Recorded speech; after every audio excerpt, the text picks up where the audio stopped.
Samahan niyo kami pumunta sa Superstore and sa Sunset Beach.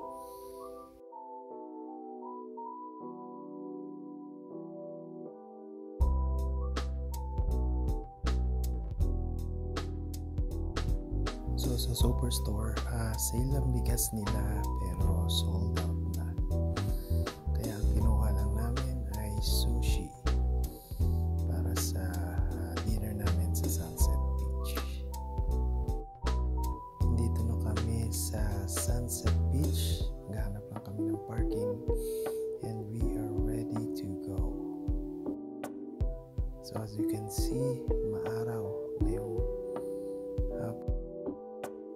Sa ngayon, siniset up namin kung